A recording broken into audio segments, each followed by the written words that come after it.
everyone, and welcome to the Comicasters podcast. I'm your co-host, MC Brown. I am Colt Hudson. And I'm Derek Ross. And we are here in our first inaugural show to review comics, comic news, and anything and everything in the world of comics, including conventions, trades, which we're doing today, and just host a whole lot of good stuff. We're going to be reviewing the Judas contract today on this show, and we want to get your feedback as well, along with any future ideas. I want to plug our Twitter at Comicasters, Comicasters on Twitter. Instagram are the same, Comicasters, and Facebook.com/Comicasters, where we can all be reached for social media feedback, questions, suggestions, anything, whatever you guys want to talk about. Please contact us on social media, and we'd love to talk about it. So, welcome, guys. You excited about today's show? Absolutely. Yeah, really excited. Going to get into just a brief overview here of what the Judas contract is about for those who are unaware. I'm going to give a brief bio, so Derek, take it away. Back in the 80s, the new Teen Titans became DC's most popular title and a huge sales success. The series reached its zenith with the Judas contract storyline, a multi-part epic that played on comic readers' expectations and offered shocking revelations and surprising twists at every turn. From the retirement of Robin and Kid Flash, to the birth of Nightwing and the introduction of Jericho, to the ultimate betrayal of a Titan, the Judas contract kept readers positively riveted during its initial run and still has fans talking today. And the Judas contract trade, which we are reviewing, we got some great creators that worked on it. If you want to list all the names out, Derek, let's see who also has worked on this trade. We start with the writer, Marv Wolfman, followed by the penciler, George Perez. Then the inkers are Dick Giordano, Mike DiCarlo, Romeo Tangal, George Perez again. The colorists are Adrian Roy, Anthony Tollin, and the letterers are Ben Oda, John Costanza, Todd Klein, and Bob Lepan. And just an incredible list of talent there that's worked on this trade, this story. The new Teen Titans changed its name after the first couple issues. 39-40 went to Tales of the Teen Titans, and that, I believe, took over 41 through 44, which we're reviewing, which also encompasses the annual, which was the finale of the story, the final part 4 of the Judas contract. So we'll be reviewing that entire trade in its entirety. We're going to run down some of the major players, Colt. We're going to give a list, and the Teen Titans we're reviewing here is from 1983-84. Also, give us a little bit of time frame there, what's going on there. Yeah, so we've got, 7 major players on the Teen Titans? So yes, first we're going to talk about Robin, who actually after this very series is no longer Robin. And Correct. I don't want to spoil that just yet for those who are unaware of what becomes. But we're pretty familiar with Robin. We know he's got a lot of background there with Batman. This is the Dick Grayson version, correct? That's correct. Yep. A lot of background there with Batman. He's been trained by virtually one of the best. Yes. We could argue the best, in fact. I think most people will probably be familiar with his character out of most of the Teen Titans. And Robin leading this group. This is not the Junior Justice League. Marv Wolfman made quite sure to make us aware that he's took some of the major players from the 60s Teen Titans, but mostly these are a lot of brand new characters that him and co-creator George Perez created for this lineup here. It's also rivaled at the time Marvel's X-Men, Derek, who also had a pretty strong killer lineup with Chris Claremont. I believe John Byrne during that time in the 80s had a crazy lineup. And this was DC's own juggernaut. So this was a strong time for the team. And what we're reviewing here in this story is one major storyline. And yes, one of them, Robin, Nightwing, also debuts in the story, which is Dick Grayson's other character, which we all know. And we will be getting into that later as well. Kid Flash, also another player. He does make an appearance here. We will talk about his appearance real quickly. He's Wally West, and that is also the protege of Flash.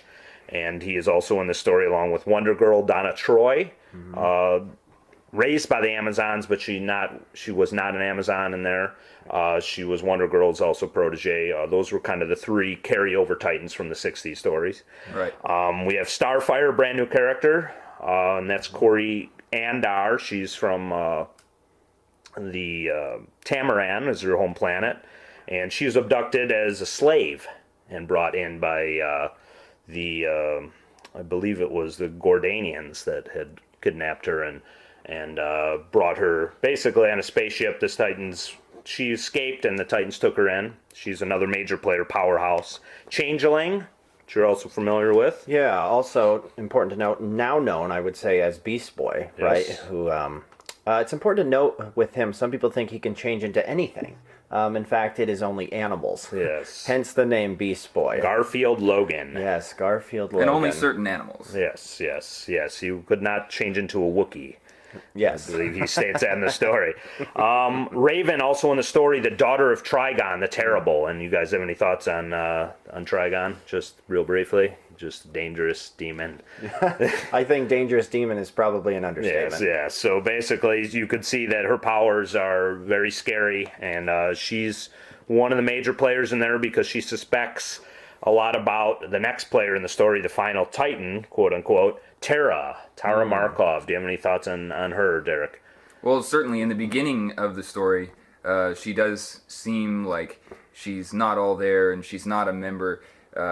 Originally, Changeling talks about how he doesn't feel like he fits in, but then Tara encourages him and then later discourages him when they get into a sparring match. And she doesn't seem to fit in, and she's very snarky and very negative a lot of the time. Her powers of control over the Earth, much like her brother Geoforce, or half-brother, I should say, who was an outsider. Very powerful Titan, and we didn't really get too many of the powers per se. Wonder Girl's obviously an Amazon. Starfire can shoot bolts from her hands, very powerful. Changeling, obviously we covered his powers. Raven is an empath. She's kind of a pacifist, so she tries to stay out of that, but she can also heal the Titans when they're injured by encompassing them in her soul self. Right. And we can't omit Cyborg Victor Stone, who's Yes, also currently he's a member of the Justice League, but if you want to tell us a little bit about him. I mean, I was going to leave it on you because I know he is one of your favorites. Yes, Victor Stone, half man, half machine. I love Cyborg's look in this. He's kind of, I grew up with him, watch him. He was also part of the Superpowers cartoon. He was kind of a troubled youth. He wanted to just be a man and fit in, but due to accident at Star Labs created him. His father was a scientist, actually grafted parts of cybernetic parts to him to save his life, but also made him a powerhouse.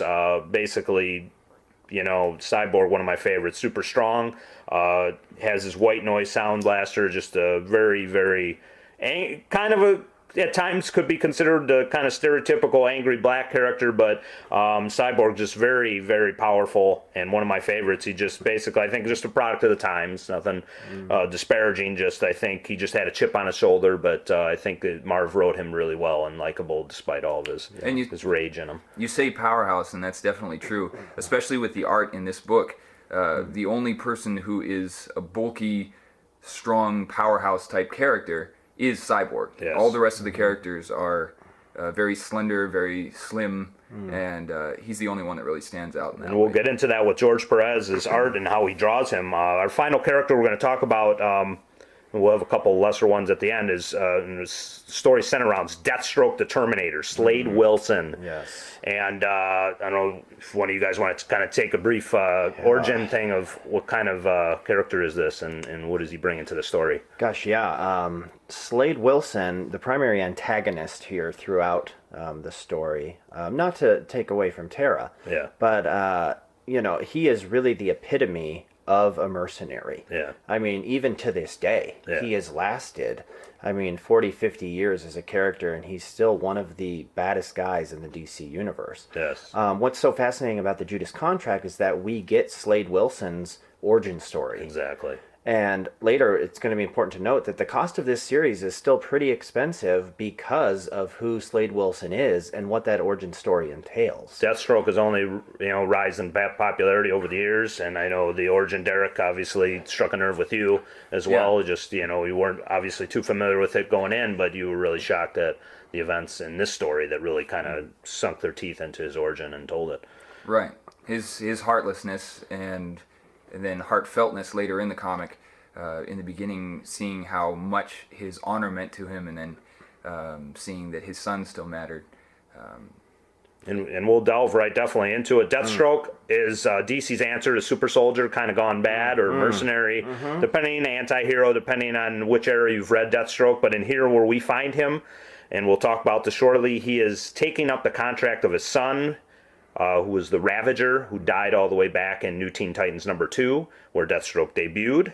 And this was a contract with an organization that we'll touch on as our final thing, is the Hive. And the Hive had a contract with the Ravager, and that was to kill the Teen Titans. So basically Deathstroke has taken over this contract. He's crafted a master plan to take them out, and involves these major players. At the beginning, we find when we issue 39 is basically the storyline with Robin and Kid Flash's exit from the Titans. Issues 40 and 41 cover a battle with Brother Blood. We're not going to touch too much on that. That's in the trade, obviously, and that's a story I kind of think falls more on touching upon Tara's power and what she means to the Titans. But we're going to delve right into the plot, basically the Judas contract, which is the meat of this trade. This is what the trade is named. And it's written by Marv Wolfman, co-plotted by George Perez as well. And this was a story laid out, Colt, all the way back in New Teen Titans #26, when Tara Markov debuted. Yeah, that was her inaugural. That's the first time we met her. Yes. And we didn't know what to think. Yeah. And then as we move into issue 39, it becomes more clear of maybe what her purpose is. Exactly. I think it's crystal clear throughout. And I think we'll get there as we continue to look maybe more at the story and the plot. She was found as a damsel kind of in distress, escaping a terrorist organization, as we'll find out. And basically in this story, this is as we said, Deathstroke's master plan as he took over the contract from the Hive for his son, the Ravager, was to place Tara, the mole, is, so to speak, a spy in the Titans. So starting all the way back in New Teen Titans 26, this basically culminated to New Teen Titans #39, where we find both Deathstroke and Tara going over their plan, their final plot, so to speak, to bring this plan to fruition here. And this is pretty powerful stuff, because as we go into the story, this is a story of betrayal, Derek, and it's a very powerful story. And maybe less of betrayal than pure infiltration. Yeah. Tara obviously never had any real connection with any of the Teen Titans, and she even expresses later on how much she hates them. Yes. And how much she hates what they stand for, the do-gooders that do good for everyone else when they should be taking advantage of them. And obviously, throughout the story, there are frames where she takes pictures for Deathstroke, spy pictures and all that kind of stuff, to send back to him.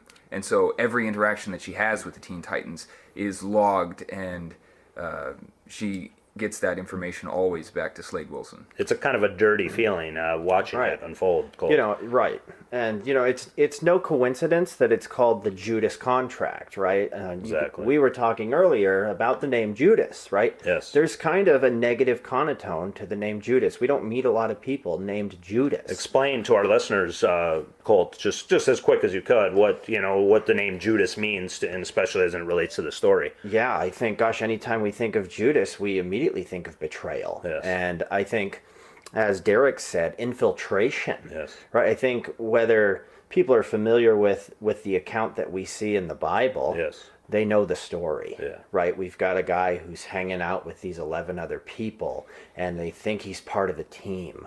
And hey, he's on side. He's doing things with us.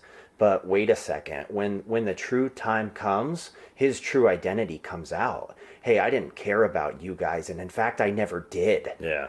Tara, same thing. You think I'm part of the team? Yeah, I was with you for almost 2 years.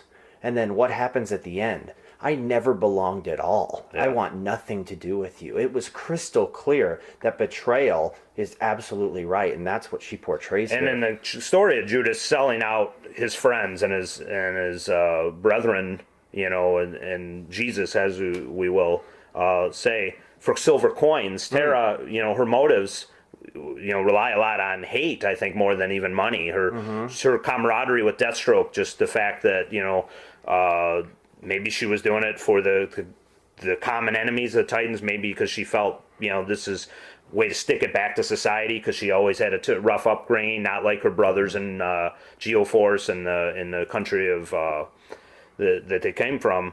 That all this stuff coming from Tara is from a basis of just hate and rage, you know, and I didn't get the impression, I don't know about you guys, that it was for money, you know, was not her driving factor. It's just like she hated these kids, these other kids that, you know, that were doing all these good things. She infiltrated them, as you said, Derek, and Marv set it up purposely. He said that this is not a traitor story. This is a planned infiltration, as you said, a spy in their midst, purposely. She was never a nice person. Right. She was there to betray the Titans, you know, in the sense of she was there to get their confidence and turn it on them in the end. And that was really, she was there purposely. Yeah, she was evil. She always was evil, and that's crystal clear as you get to the end. Yes. If you're going through and you're thinking, well, maybe there's hope she's going to stay with the Titans. Yes. When you get to the end, no, it's pure, unadulterated evil. Yes. She's never been good. Yes. And Deathstroke even expresses that when Wintergreen says, "Don't you think, you know, aren't you worried that she might actually go with the Teen Titans?"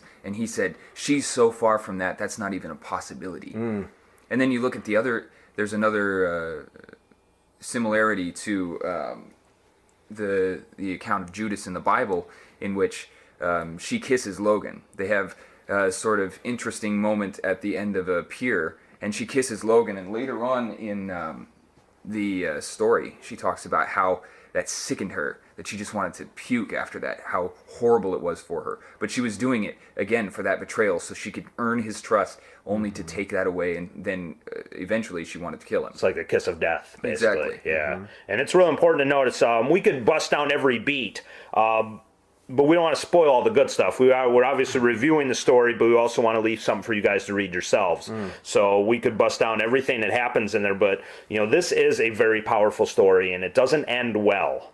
And it's a beautifully drawn story, and we're going to get into that, although we're going to take our first station break here.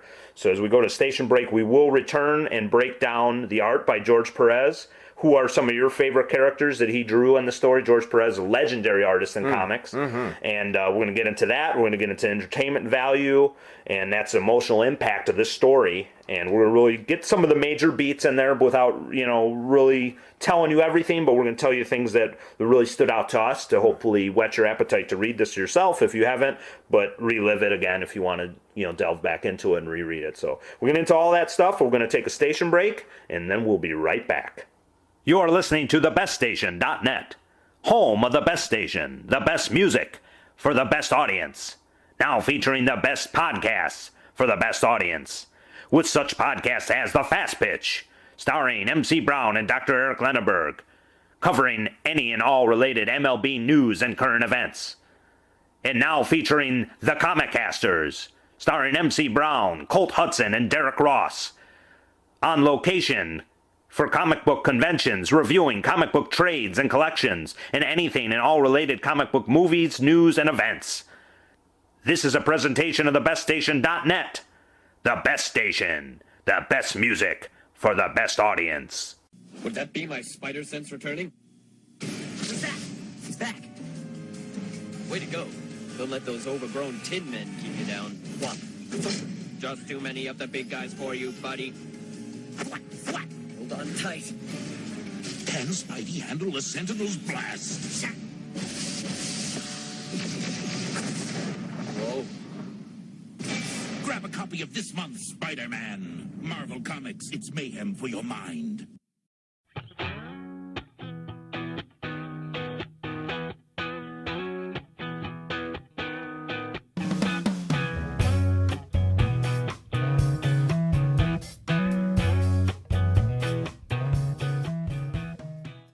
And we are back here on Comicasters, and we're going to be talking about the art, specifically penciler George Perez and the impact he's made on all of us reading this story and this trade of the Judas contract. I'm going to send it to Colt now. He's going to read a quote directly from George, something he was describing of one of the main characters, Tara. Yeah, you know, as I was researching and, you know, doing some background on the story of the Judas contract, I came across a quote from George in regard to Tara, and he says, "I wanted her to be cute, but not beautiful. She looked like a young girl. I gave her a substantial overbite. Her eyes were wide, her body was slim. She wasn't particularly busty. I wanted her to almost look 11. And did he accomplish that? I would say he did. Yeah. You know, when we see her in 39, she's got a lot of makeup on. She's in a fairly intimate scene with Deathstroke, which we'll talk about in the you know, in her emotional impact. Absolutely.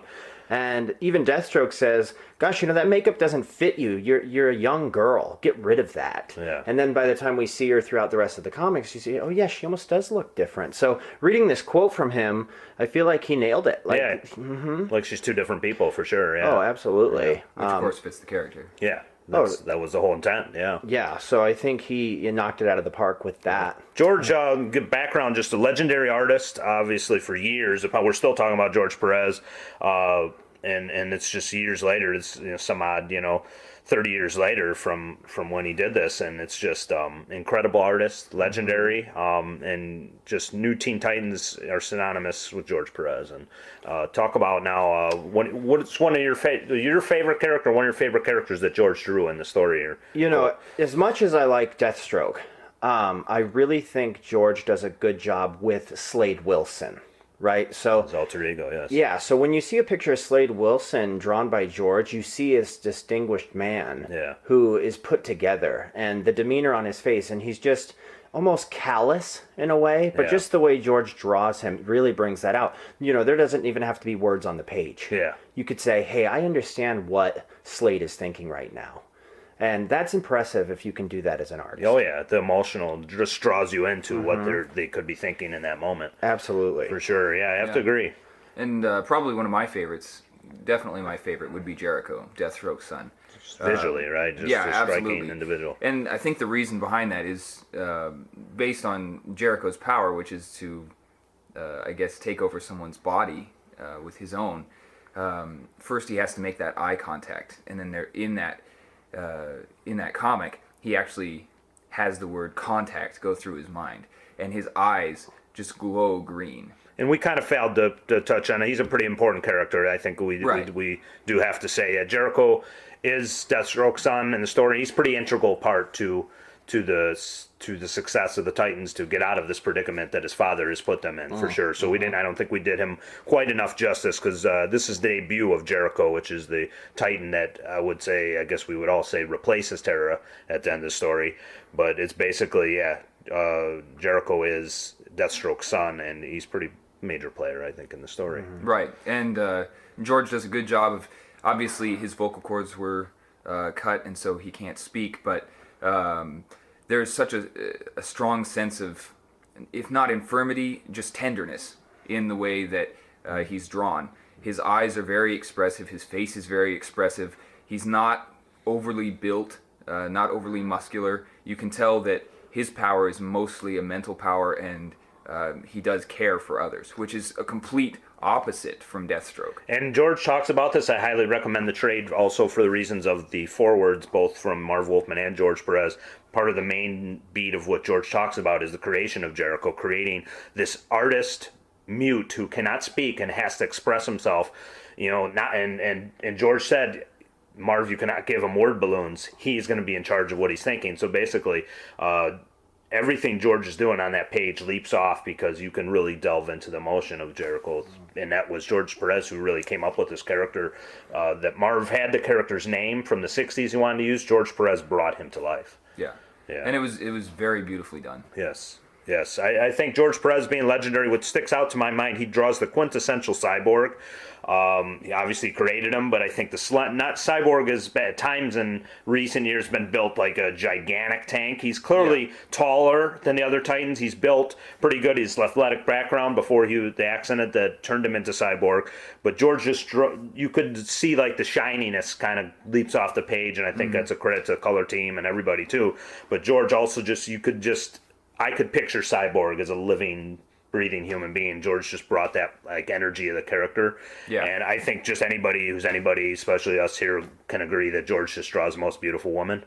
And, Starfire alone, obviously, just, modeling, the photographer, Donna Troy. But Donna Troy, obviously, is the Amazonian sister of Wonder Woman. I always just loved how he drew both Donna Troy and Starfire. And just elegant and powerful at the same time. And George just nails both characters.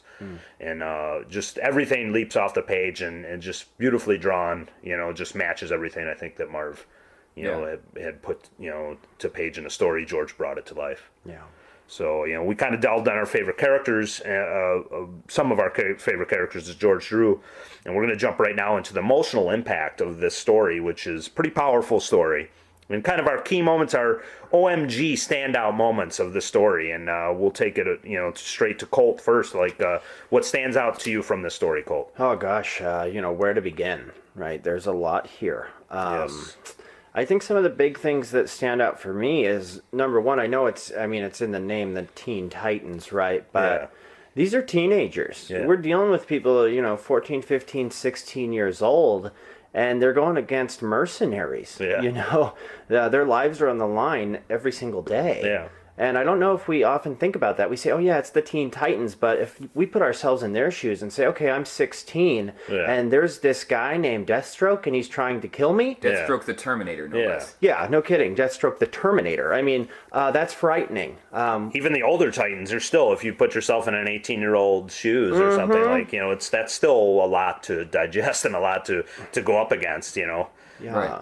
Absolutely. And you had, you talked about it, the systematic takeout of them. It's basically child abduction, right? Absolutely. I mean, he's kidnapping. Yeah. Literally. Yes. We can't get around it. That's we cannot. Yeah, that is what he's doing. Yeah. Dick Grayson says, gosh, I need to find out where everybody's at. And he goes house to house and room to room and says, uh-oh, none of them are here. Yeah. But he's incredulous at the same time. He can't believe that they've been taken because he believes in their power. Yeah. But it's obvious, even a one-eyed mercenary who's world-renowned can take on the Teen Titans. That gives them cause for pause. The super soldier, Deathstroke used basically almost maximum potential of his brain. Exactly. So as you see in the story, Deathstroke is basically breaking down their defenses using his brain. If you see in any of the story elements that are in here, Deathstroke systematically takes them out using his intellect. He doesn't even have to go toe to toe. Arguably he would probably could take them down hand to hand, you could say right there, but he basically uses his brain to use less exerted effort to take basically all the Titans out in successive order. And you talk about how he uses all of his brain, and that's true, except it seems like a lot of the emotional part of it is cut out. Obviously he loved his wife for a time, and then eventually, obviously, when she shoots at him, that would prevent that from continuing. But one of the most emotional parts for me was when Deathstroke is standing by his wife, and the Jackal has his son, and has a knife to his throat, and Deathstroke just stands there, and his wife dearly, dearly wants her son to be let free. And he stands in her way and he says, don't grovel, because that's beneath him. And his word is his bond. And he'll stick with his word, and he'll stick with the contract no matter what. And his son doesn't come into that. And, he tries to save his son, but his vocal cords still get cut. He put his son's life on the line before his word. And that right there just tells you just about everything you need to know about Deathstroke. It's kind of a frightening reveal, I think, when you're into the mind. And this is happening when Adeline Wilson is talking to Nightwing, basically gaining his confidence, or should say Dick Grayson, before he assumes his Nightwing mantle, describing Deathstroke's origin, which is pretty powerful and depth origin of Deathstroke, how he became a great soldier, subjected himself to experiments from the military that made him this super soldier, and basically coming out on the side as he's still doing missions for the government, he's also doing these mercenary acts. So what the frightening reveal is when they confront the Jackal, their son is kidnapped, and basically this is a man she doesn't even know. Under the mask, he's a totally different person. You have Slade Wilson, as Colt described. Just you could see, even drawn as a younger man too. You could see, the proud, stoic soldier in him. But when he puts that mask on, he is a totally dangerous, ruthless, cold-hearted individual. And Adeline is frightened not only for her son's life, but who is this man my husband is while wearing this mask? And it's a powerful scene. Mm-hmm. The entire origin is just highly recommend reading just the Judas contract alone if you love Deathstroke, because his origin is highly detailed and it really gets you within the character in the story. It stands out tremendously. And obviously it's a very Deathstroke-centric story. He's involved in all the facets of the story. But another element that stands out is just the relationship he has with Tara, who is, the Judas in the story. And, the 15-year-old, 16-year-old at the start of the story, but he's obviously been planning this for a year. This 15-year-old girl that he is either corrupted or, you talk to Deathstroke, he says she found him. But either way, this is a 40-year-old or 40-some-year-old man hanging around with a 15-year-old girl and Colt. There are, some suggestive things going on there. Yeah, I think suggestive might be an understatement too. I mean, some of the frames are pretty clear that there may have been some intimacy between the two of them. I mean, like you said, we've got a guy in his 40s, mid-40s, and we've got a girl who just turned 16. And, she's there smoking a cigarette. She's in a robe. He's getting back, Slade Wilson's getting back into his robe. And you're thinking, gosh, that's pretty suggestive. Now, we were able, that quote we used earlier from George, he actually speaks to that a little bit. And I'd like to quote him here. To continue, he said, "I wanted her to look almost 11, so that when you see her for the first time wearing full makeup and dressed in a provocative outfit where you know she's just been in bed with Deathstroke, that does jab you a little bit. Like, whoa, good God, this little girl is a slut." That's heavy language. And for any of the fans, Derek, just the fans at this point are on board with Tara. She's a snarky kind of attitude in there, and they're liking her. And then here they are. Marv is just shoving it down like, no, she's not the person you think she is. Exactly, and she does appear at least somewhat likable. Maybe she's snarky, maybe she's negative, but there does seem to be something going on between her and Logan definitely thinks that. And then when you see that scene, and when they say heavy makeup, I mean, eyeliner, eyeshadow, lipstick, and then the cigarette, it's almost disgusting. And you see that and you think, there's just nothing going on here. She's totally and utterly evil. You see her in issue 39 in bed with Deathstroke almost, or the aftermath of it. Then in the Judas contract, they do detail issues 40, 41, where they're battling Brother Blood, and Tara, just as you said, she's a likable character. She's key to them surviving their experience with Brother Blood. She's helping and saving their behinds. She's got this power over the earth, and obviously Brother Blood couldn't, prepare for this power that Tara was displaying. But in issue 39, to go back to that, Deathstroke says he wonders if she's going soft, and this is an element that goes through the trade, and he tests her, and they battle, and he finds out how powerful she is and how dangerous she is, and that scares even Deathstroke, and that would tell you how dangerous she really is. She's not a little girl. This is a dangerous sociopath, for sure. And Deathstroke may wonder himself what he's got himself into, because he can't control her. That's pretty clear by the story. He cannot control her. And these just powerful points through there. Obviously, we have, at the early part of the trade, Robin gives up, Dick Grayson gives up his mantle as Robin, which is pretty memorable. Later on in the story, when his partners and teammates are kidnapped, he has to assume a new identity. This forces him to do that. And he remembers an incident with Superman, back in a story, an adventure he had, and it inspires him to use the name Nightwing. Kid Flash also, this tied into a story we may or may not review in the future, the Crisis on Infinite Earths. Kid Flash departs his identity as Kid Flash, which later he assumes the Flash mantle for a time, and that may have been planned out at this time of him doing that. But Kid Flash goes away, so he's not really a player in the story against Deathstroke, unfortunately, for Kid Flash fans, but that's still pretty powerful. He was been a member of the team for so long. But all these elements lead up basically to the final battle with Tara, which is, seemingly the death of Tara. And that's pretty powerful, because this is an all-out slugfest. He's got Deathstroke. He's got his son, Jericho, making his debut, and he can control the bodies through eye contact. And you have them battling, Deathstroke and Tara, who's gone off the deep end at this point. So she don't even trust Deathstroke. And you have just such a powerful battle and scene at the end. And, what stands out to you from that the annual was the final part of the Judas contract. Yeah, Colt. gosh. What stood out to you in that final part of the story? You know, I don't think anybody thought going in that they were going to kill off a 16-year-old girl. Yeah. So anytime we see a death, it's already kind of traumatic, and wow, that's pretty heavy. Even more so when it's a 16-year-old girl. Yeah. I think, you know, gosh, maybe more, you know, now 2016, that's more okay. Yeah. But this was back in 1983. Yeah. I think it's a little different back then. So to see that kind of writing, and there's a finale, and that comes out later because there's a funeral service, right, that we can talk about too. Yeah. But emotionally, what came up for me, I was caught off guard knowing that, wow, they just killed this person off. Yeah.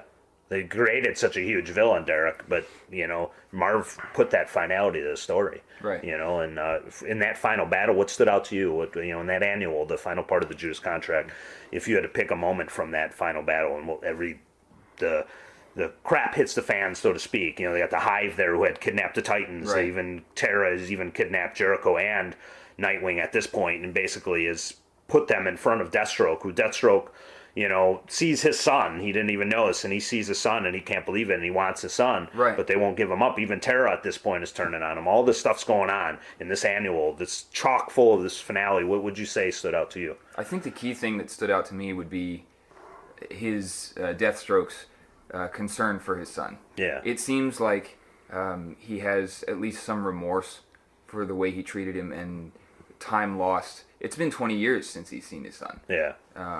He didn't check on him in the hospital or anything like that. And then to see his son and to see him with such power, and now he's torn because he doesn't want Jericho to die. He doesn't want him to suffer. He doesn't care about the Teen Titans. I mean, that's fairly obvious. Yeah.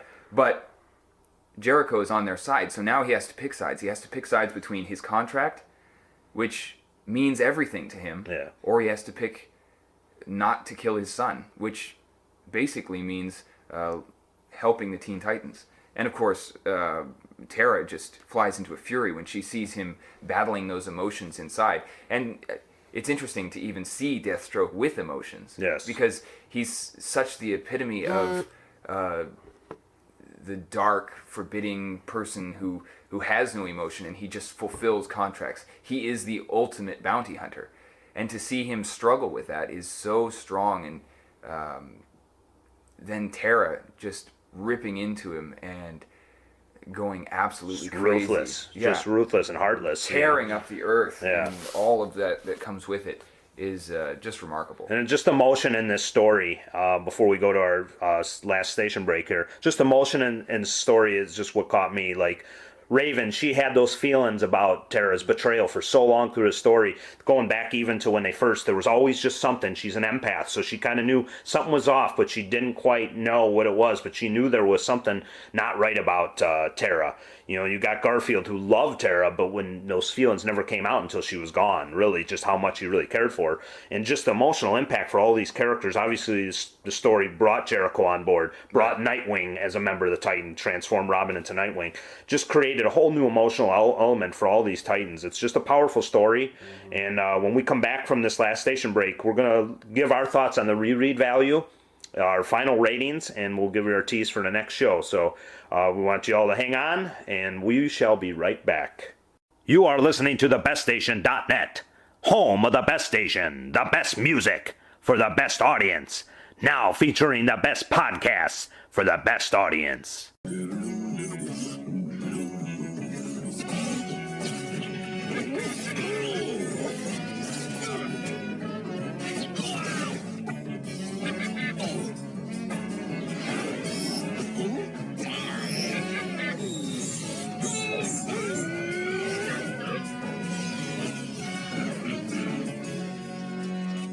Baked Cheeto snacks, dangerously cheesy.